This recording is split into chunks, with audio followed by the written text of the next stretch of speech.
Good evening, everyone. Before we commence this evening,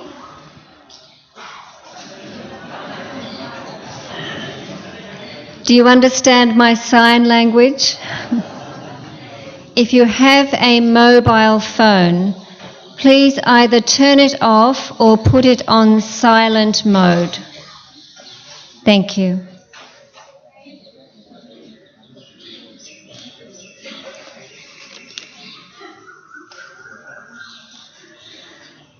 Brothers and sisters, it is a very real pleasure this evening for me to formally introduce to you our respected President, Mr. Tim Boyd. I'm going to share with you, first of all, some biographical information about him. Mr. Tim Boyd has been serving as International President of the Theosophical Society Adyar since April of 2014. He was born in New York City and lived for 17 years there until he left to attend Brown University in Providence, Rhode Island. From there, he transferred to the University of Chicago, where he was an honours graduate with a Bachelor of Arts degree in Public Affairs. He joined the Theosophical Society in America in 1974. Together with Bill Lawrence, a TS member and mentor, and others, he founded a theosophical spiritual community. This was in Chicago's inner city. The group held classes on the ageless wisdom, meditation, and healing. They worked with at-risk and disadvantaged youth, transformed vacant lots into award-winning organic food gardens. It sounds like an amazing project. And placed beehives on the roofs of local buildings. The group formed a business, Royal Associates, that initially focused on reclaiming and renovating deteriorating residential buildings in their area, creating housing for low and middle income families. Their work helped to stabilise neighbourhoods through the training and employment of local youth and the creation of affordable homes for area residents. What a project. In 1988, Tim became a national lecturer for the TS in America. From 1996 until 2000, he worked in hospice services as a volunteer in a team that involved doctors, social workers, and nurses. Then, in 2007, he became the president of the Theosophical Order of Service, TOS USA, and in 2011 was elected president of the Theosophical Society in America. Tim's involvement with the Theosophical Order of Service and the Kushul orphanage in Tibet led to an audience with His Holiness the Dalai Lama, which resulted in the TS in America sponsoring his visit to Chicago in July of 2011, a two-day event attended by 10,000 people. The event raised $400,000, all of which was donated to educational projects aiding Tibetan communities worldwide. In 2014, Tim was re-elected as the president of the TS in America and also elected as president of the Theosophical Society. He currently shares his time between the headquarters of the TS here in Chennai, India, and the Olcott TS National Headquarters in Wheaton, Illinois, USA. And of course he lives there with his wife Lily, who we have the pleasure to have here with us at the convention, of course, and his daughter Angelique. This evening, Tim is going to speak to us about reversing the flow, a conscious choice. I now invite him to give his address.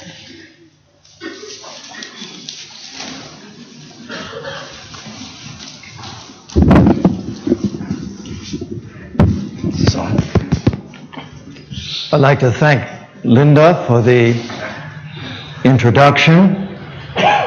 Thank her for reminding me of who they say I am. It's always interesting to recount those things and relive some of those memories as you hear them. This evening I'm going to be doing something that we're all familiar with. I'm going to be speaking.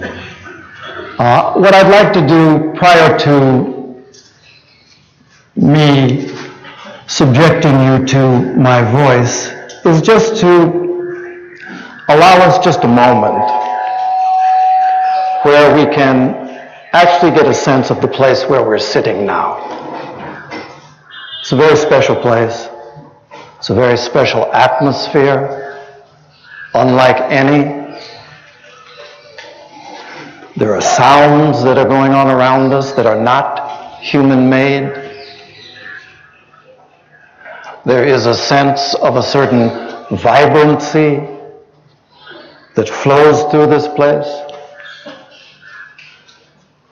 If we're sufficiently still, we can also become aware of a sense of a higher presence. That our activity together has invited to this place and to this time. It's a wonderful moment for us to be together, regardless of the words that may be said. During our time together, we've heard a lot of things, a lot of ideas, a lot of very profound ideas have been addressed related to our theme of compassion and universal responsibility. Although, like the Chinese saying that says, talk does not cook rice, it's good to hear, it's very good to hear, because these words are not idle, and the people who have had a chance to share with us have given a certain life to these ideas, to the sense that certainly it's something that has been an upliftment for us, and it goes out from here. I'm going to be doing a little bit more of the same. Those of you who were not here for the previous talk to this, I recommend that you see it online, because two speakers, both exceedingly dynamic men, with a very strong message that they brought, and it relates most specifically to this aspect of the choices that we make. The choices we are making, and the possibility to perhaps choose differently. So in many ways, these are the subjects that I'd like to address during our brief time here together tonight. I'm going to go over some things, and probably, if I'm speaking correctly, I will not tell you anything that you do not already know.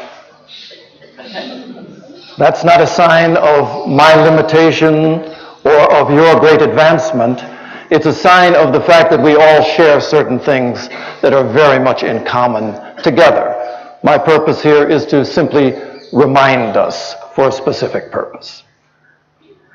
So, one of the things I'd like to talk about, all of us are aware, there is this very universal, basic, obvious idea that we all take part in, these cycles that we witness in every aspect of life. Everywhere we go, everywhere we look, things are moving in cycles.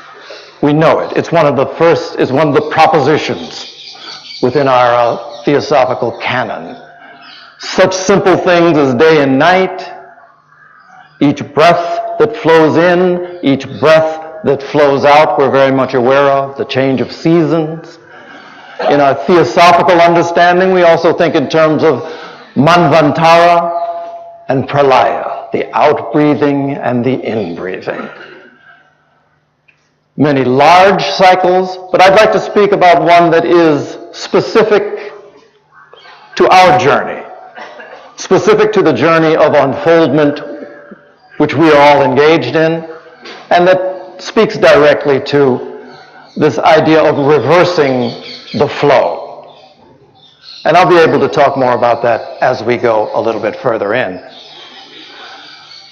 The cycle that I'm speaking about is this very fundamental cycle of the soul's unfoldment that we witness in all of our literature and our study, of this cycle of outgoing and return. The journey outward into manifestation and the return. The outgoing portion is depicted in stories around the world. Every spiritual tradition really bases itself on these stories of these cycles as they relate to grand things and as they relate to us individually. Such things as the Ramayana talks about this outward journey. Typical sort of description of this story would involve someone, the soul, leaving its home, leaving its kingdom, and going to some far land. In that far land, there is an experience that takes place where there is a forgetfulness of the glories of their kingdom, living as the people live in that distant land, but then there comes a time when at a certain point the soul remembers. And this starts a completely new aspect of this cycle, which we will talk about. The stories that depict this quite vividly are such stories as the Mahabharata, where the Pandava clan loses their heredity and has to fight and wander and travel. The Ramayana. And actually we see it depicted in the lives of great people. The Buddha left his kingdom, left his princely life in order to make this journey toward enlightenment. H.P. Blavatsky, at age 17, she left home. A single woman, 17 years old, left home in search of a deeper wisdom that took her for traveling around the world for the remaining 43 years of her life. So this journey is one that we're familiar with. Specific story that I'll share with you, and it's one you're probably familiar with as well, is this, again, spiritual story that is embedded in the Western spiritual tradition. The story of this prodigal son is an excellent depiction of this outgoing and return.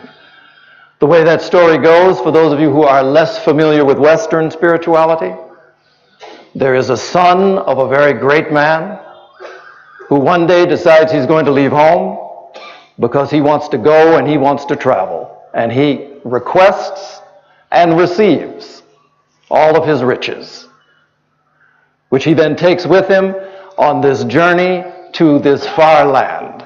And of course, along the way, the riches he has been given gradually fall away from him. In a sense, he squanders them in this journey into this far land of material involvement, the journey of the soul.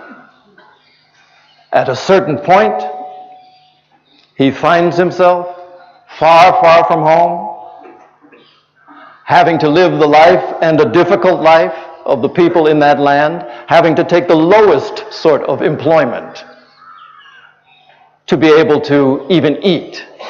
You know, in that particular culture, the lowest employment possible was to be the one who had to feed the swine. And that was the job that the son of this great one was living. In that particular story, a famine comes upon the land. The son finds himself starving, lacking in spiritual nutrition. And he says to himself, I am so hungry that I would even eat the food that I'm feeding the swine. His state had gone that low. But this really is the critical point in this story, and this is the critical point for you and for me as well. Because what happens in that story depicts the process that we are engaged in actually now. Because this point arrives, this desperate moment at which the son remembers. Suddenly, back into his memory comes a remembrance of his previous estate. That he is, in fact, the child of divinity. And that the way that he is living his life, the way that he is conducting himself, is something that is completely apart from his true nature. This is the critical point. Because at that point begins this journey of return. The outgoing journey, the journey of return. In the theosophical writings, the three fundamental propositions, this cycle of outgoing and return is spoken of, and both aspects of this cycle are addressed. In that third proposition, it is said that there is an obligatory pilgrimage for every soul. Everybody's got to make this journey. It's not a matter of choice that this journey is made. Every soul makes this journey through the cycle of incarnation. But there is a certain guiding principle that takes place in the first half of this journey. This outgoing journey is dictated by what is said in that third proposition. It's described as the individuality is acquired first through natural impulse. In other words, on this outgoing portion of this journey that we are taking, it is the impelling force of nature that drives us in the various directions that we are driven. It's not a matter of a conscious choice. It's a matter of reacting to the effects and the drives of nature. So during this part of the journey, we are impelled by nature. Impelled by nature, we find ourselves dividing the world in certain ways that we're very familiar with. We divide the world into that which is pleasurable to us, that which causes us pain, and then all of the rest is neutral. And the way the consciousness functions, we find ourselves grabbing for the pleasurable and resisting that which causes pain. At the feet of the Master, this condition of mind is spoken to very tersely in speaking about desireless.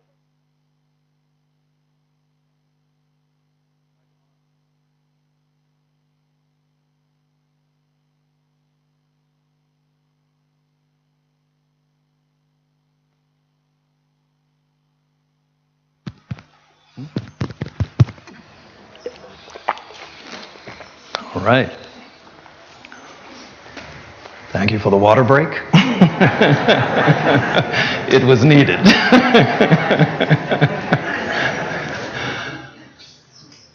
But this habit of mine, of never really experiencing the world for what it is, because it's completely divided into what we like and what we don't, what we reach for and what we push away. It's a habit of mind. Desirelessness is what is spoken of as the antidote to that habit of mind. But the key thing that I'm trying to describe here is that there is an all-important point for the individual that we arrive at, and it's this point of awakening. I'd like for you to visualize the idea of if someone were to take an arrow and shoot it into the air. what it is that happens describes what's happening with us. An arrow going into the air launches itself. There's a certain force that drives it, and at a certain point, that force diminishes. It slows, it stops, and then it begins its journey back to the ground from which it came. With us, this process, in the occult teachings, they speak about the possibility for us to hasten this unfoldment which will benefit us and which will also benefit the world in which we live, that it can be hastened. The point at which this hastening takes place is the point which we as a human family find ourselves now. Certainly individually, there are always those who are ahead of the curve. This is where this comes from. But as this propulsive motion, attaching us, moving us ever more deeply into an association with materiality and all that it brings, as that begins to slow, for the very first time, we have the opportunity for genuine choice, not reaction to nature. We have the chance to consciously make choices. In that third proposition of the secret doctrine of the three fundamental propositions, this is spoken of as the point that is reached where we guide our unfoldment through self-induced and self-devised efforts. We take control. We exercise the consciousness that has grown within us during the course of this long flight into a material existence, now to determine the best way, the fastest way, the most expeditious way for all beings to effect this journey home. And this is where we find ourselves now. If we didn't find ourselves in this position, something like theosophy would be meaningless to us. But we do. And so it becomes very important now. This whole process of return is the critical moment in this entire story. On this journey homeward, the one thing that we are involved with in our choices, we are continually choosing to, as the Oracle of Delphi, it said above the Oracle of Delphi, know thyself. The process becomes one of knowing ourselves ever more deeply. And the one thing that has come across through this convention, the point that everyone comes back to again and again and again, is that in order to know ourselves, this is not an individual process. The self, removed from the greater reality within which it exists, is meaningless and illusory. The only self that really has meaning is that one which finds itself linked inextricably to this greater life within which all things live and move and have their being. That is what becomes the meaning of the self and the meaning of oneness. Oneness can be experienced in a number of ways. Perhaps we'll talk about that. Just to give you an example, one which I find myself using these days. If you were to take the example of this human body, within the human body, my understanding is that there are multiple trillions of individual lives, cells, that comprise the body. Every one of us who is sitting here has trillions of individual living organisms making up this body. And yet somehow or another we call this whole thing I. But if we were to take the example of one of those cells, any one of them, a cell in the stomach lining, a cell in the lung, and to ask ourselves, what is it that this cell, what is it that motivates this single organism during the course of its day-to-day living? Probably it would not care a great deal about what is being said at a convention for the Theosophical Society. Probably it would not have much regard for the bills that you must pay or the books that you choose to read. The basic requirement for this individual cell would be that it has a climate that is hospitable, the acid balance is correct, that it has sufficient nutrition, and that it is able to reproduce. Simple sorts of desires, not even desires at the level of a cell. But in our imaginations, we can suppose. Suppose that among these trillions of cells, one of those cells gets this idea that something bigger is going on here. You know, I'm being fed, but there's something more going on. You know, when somebody gets a fever, my climate changes. And suppose this cell generated the idea that I want to know what it is. I want to know more about this greater life within which I live and move. This would be an example of a cell, a spiritualized cell. No possibility of comprehending the enormity of the body within which it resides. But I give you that example because really this is this condition we find ourselves in. We find ourselves wondering. We find ourselves having vague sorts of experiences related to this greater life. And at a certain point we find ourselves committing to a depth of knowledge and committing to try to bring others in that direction. Interesting fact. This is something I just recently became aware of. The human body is filled with all sorts of other types of organisms besides human cells. Bacteria. Bacteria are on the skin, bacteria are in the gut, they inhabit the body. The thing I did not know was that in terms of the number of cells, there are 10 times more bacteria inhabiting the human body than human cells. Actually, we're more bacteriological than we are human. Maybe that explains why we act the way we do. But there are many, many things going on within us. I had a good friend used to talk about the spiritual composition of the human being. We know from the teachings we have been exposed to that the human being is described as something which is in fact complex. We are a complex of 3 separate evolutionary streams which somehow meet, and at that point we have this human project that begins. You have the spiritual stream, you have the intellectual stream, you have the physical stream.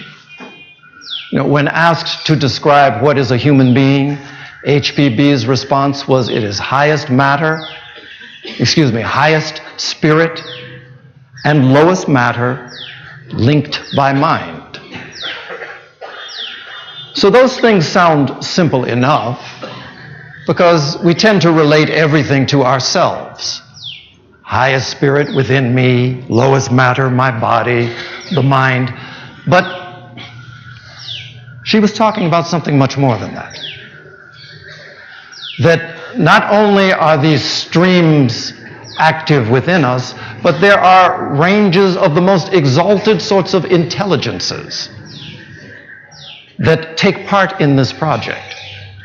That each one of us is the inhabitant of the highest dhyani chohans as well as the lowest sorts of elementals. We are very complex. The unity that we seek to embrace is not without its own complexity. A friend of mine gave the example to try and make this sort of thing more clear. He gave the example of an airport. So when we describe an airport, it's more than just the physical building and the planes. That basically there are people who don't fly airplanes who come there every single day to clean the floors. There's a whole other group of people that come there to operate the shops. There are pilots that walk through there to take people to other destinations. There are people who are in this airport meeting, speaking next to each other, languages that each other doesn't understand, preparing for the flight that they're going to take. But all of these things come together in this place. Similarly for us as humans, this complexity, the understanding of this is part of what is involved in this human project.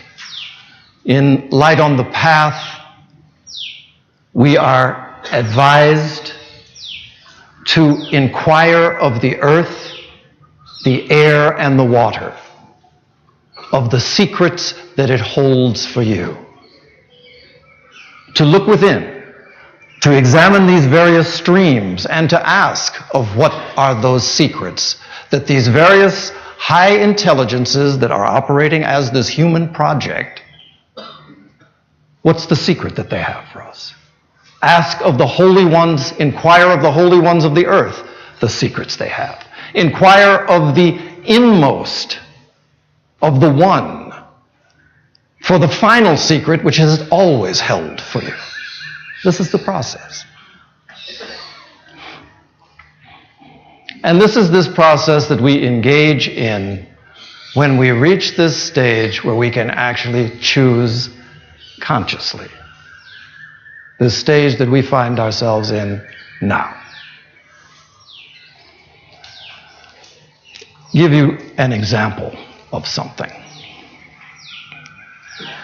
A number of years ago, in 1980, there was a major cataclysmic sort of event that took place on the west coast of the United States.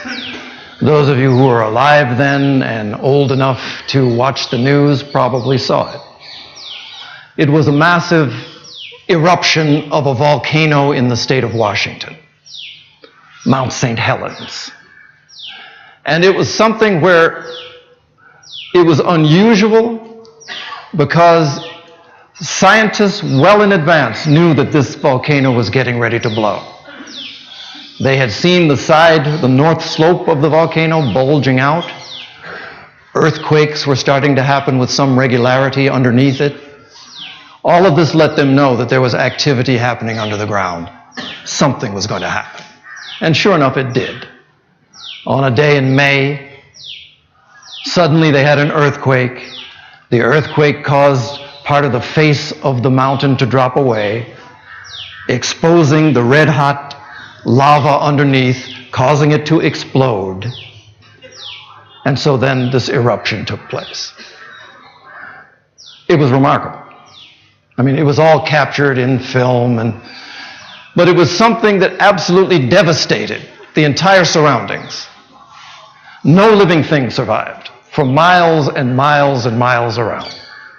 Everything died. About 3 or 4 years after the earthquake, after the volcano happened, I was on a plane. I was going out to the northwest, and the pilot flew us over Mount St. Helens. And I had a window seat, and I looked out. And quite honestly, I have never then and never since seen anything like it. Really, in many ways, it was as if I was looking down on the face of the moon. There was no sign of life anywhere. Everything was gray or black. There was a whole forest that had been in existence around the volcano. 80-foot tall pine trees. And what you saw was just amazing, because from the force of the blast, every single one of those trees was laid down with its roots pointing toward the source of this blast. For miles and miles and miles, 80-foot trees just laid down like a child had thrown toothpicks. Just the most incredible display of natural power and the ability to devastate. So that's what I saw then. About 10 years later, again I found myself on a plane. again heading toward the northwest, and again the pilot took us over Mount St. Helens. With the memory of what I had seen, I looked down again to see what the sight would hold for me this time. This time, on looking down, what I saw was something vastly different. Although you could still see the lines of some of these trees underneath, the ground below had sprung to life. Everywhere you looked, it was verdant, lush green life. Animals had come back in ways that they had never been before. They were able to flourish. The soil that had been regenerated by this volcanic ash was more productive than it had ever been. So out of this wasteland, this utter devastation, this new life was springing up abundantly. It was a remarkable sight, but it also set me in, it made me know something. Sometimes we find ourselves faced with certain situations in our lives as individuals and in our lives as a human family. In part, some of the discussion of the earlier talk that preceded this one pointed to some of the very severe sorts of issues that we have facing us now as a human family. And the fact that now, as always, there are choices that we can make. If we are sufficiently present, if we are sufficiently conscious, and if we are sufficiently willing to dare to make those choices. In the occult life, there is said to be this one saying that dictates our behavior, that we must know, to will, to dare, and to be silent. With being silent, of course, the hardest of them all, as our cell phones have taught us. To know, to will, to dare. At a certain point, we know. Nobody has to tell us that at this point in the history of humanity, that we have built up a situation from our own behavior that is affecting the planet in very, very serious ways. Those of you who were here 4 weeks ago, when water was everywhere and electricity was missing and all of the trappings of modern, civilized, wonderful, elevated human progress slipped away, you know. But these are situations that are self-created. I often find myself going back, is that something that can be addressed? Is that something that even relates to the spiritual path? I think you know the answer. There are choices that need to be made.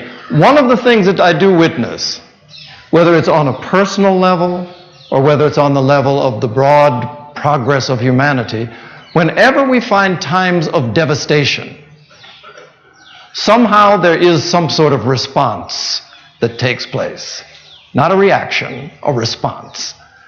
World War II, all of the millions of lives that were lost in that war, all of the demonstrations of not only inequality, but actual hatred toward other human beings and groups of human beings. We come out of this cataclysm with a devastated world. Out of that came this beautiful document that is become the standard that nations must abide by, this universal declaration of human rights. It's a wonderful document. In fact, it's wonderful to me because the language of it is almost identical to the language of the first object of the Theosophical Society. That these distinctions, these discriminations, these hatreds based on race, religion, gender, caste, sexual preference, whatever it is, are artificial and are counterproductive to human unfoldment, because we unfold as one. So that comes out of this potential for a greatness that exceeds any of our individual capacity. And we witness it. So now we find ourselves again at one of these moments of choice. As a theosophical society, we attempt to connect ourselves to certain eternal truths, universally shared. And it's not just for the good that they do us, but they are powerful in ways that influence entire cultures, unseen. Consciousness is the abiding force wherever we are. So we have this. As a theosophical society, obviously we work on ourselves, we work on our choices, but there's more for us. In the ageless wisdom tradition, there is this concept. The word that is used to describe this concept is upadhi. Really, it means a vehicle. And upadhi is a vehicle that enables the expression of something higher. Something higher can be expressed through this lower vehicle that is capable of functioning on a different level. So, mind is the upadhi for spiritual intuition, or buddhi. Substance is the upadhi, the vehicle for spirit. Compassion, which is the law of laws, which is the nature of our being, which is connected to this experience of oneness, which we have all been speaking about. Compassion, too, requires its vehicle. What is the vehicle of compassion in this world? Earlier today we had the question, why are we compassionate? And, for me, the more important question was to rephrase it, to ask, why are we not compassionate? Why are we compassionate? What is the vehicle for compassion? And again, we come back to the theme of this conference. Compassion and universal responsibility.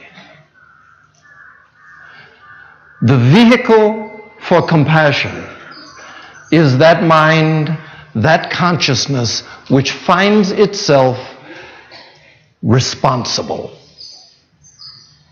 To phrase it differently, which finds itself able to respond. This is something we can determine. This is something that hopefully our process of approach to the spiritual life we have been engaged in, to the point that we become able to respond. We become response-able. And then we can really choose. Responsibility is the flowering of something. It's the flowering of all of the work that we have done in this life, in past lives, that bring us to the capacity to respond. The way things seem to work, it seems to be something that's borne out more and more with time. With the advances in science, with the advances in our own understandings. Quantum physics. There is this concept of quantum leap. It seems like an idea that is purely scientific, but it's something we witness in life regularly.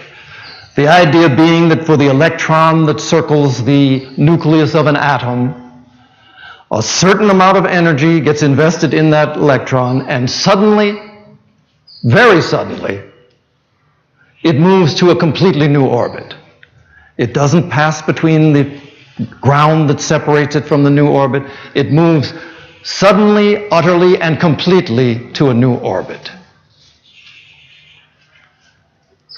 We've witnessed this. Not under an electron microscope. We've witnessed this in such things as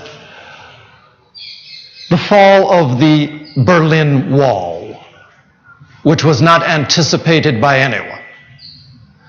One day, people went to sleep, the wall was there. The next day, people woke up, and the wall was coming down, block by block, but immediately.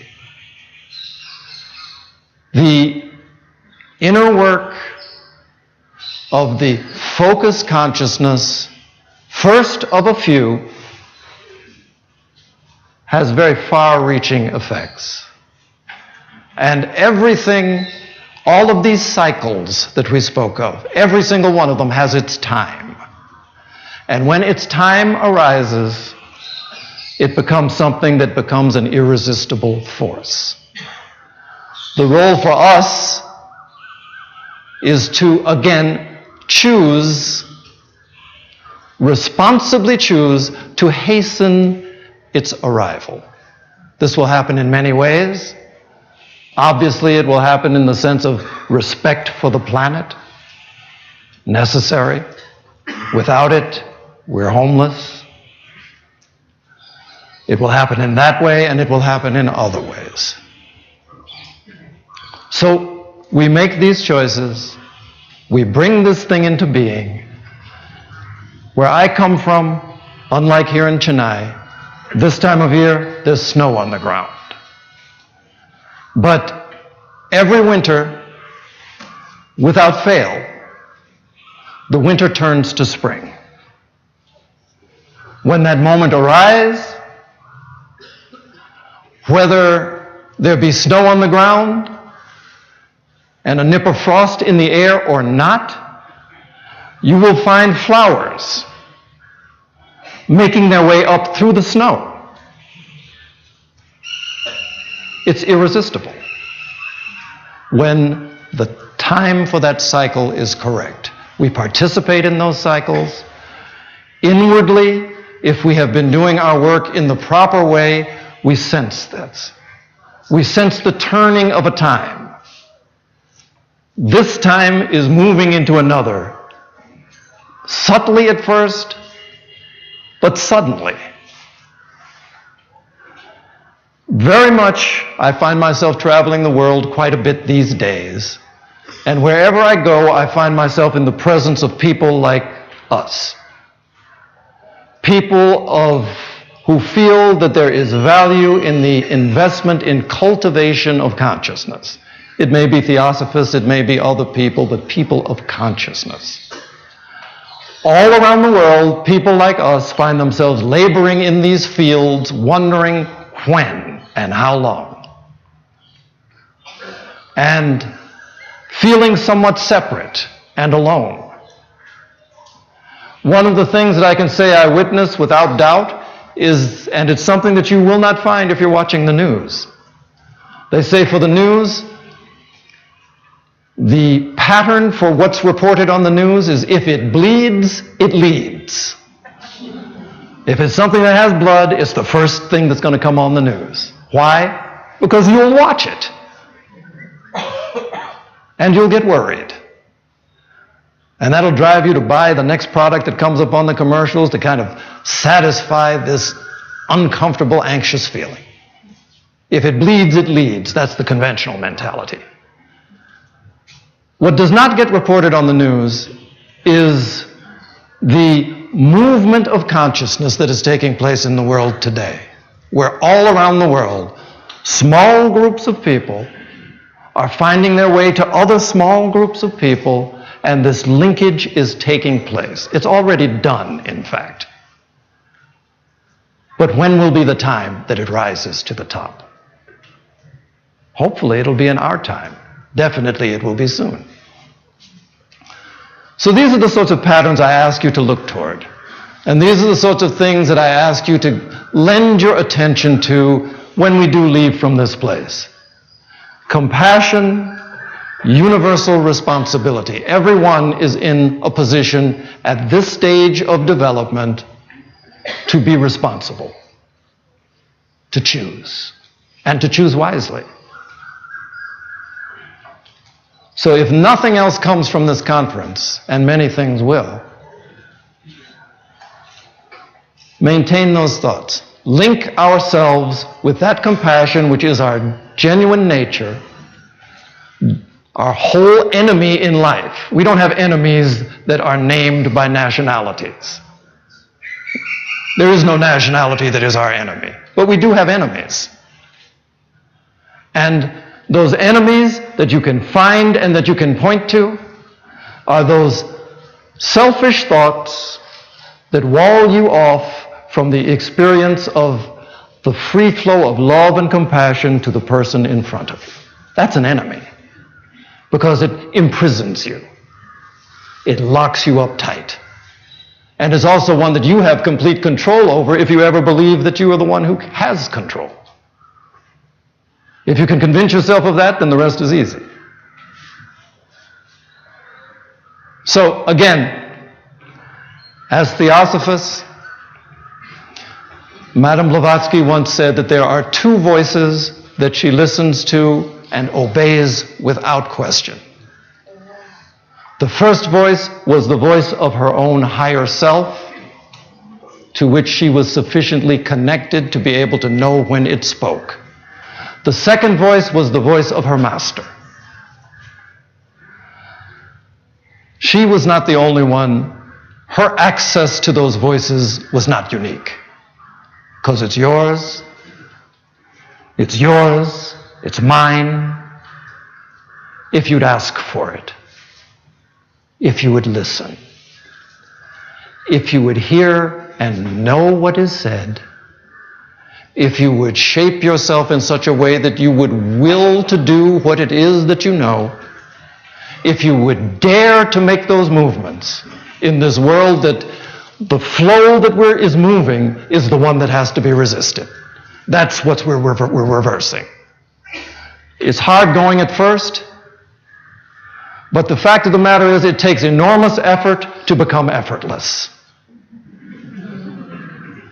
Enormous effort in the beginning, effortless. It's effortless behavior once it becomes a pattern for us. Know it, make it a part of your will, dare to take that step, and also know you're not stepping alone. You may not see them around you, but you're not stepping alone. And be silent. Be silent. We started off with some silence. This part of the cycle has come around once more.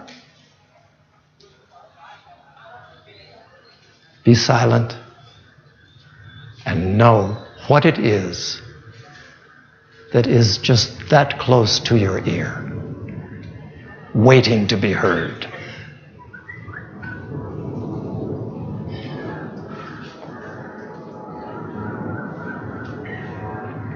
Thank you all. Thank you.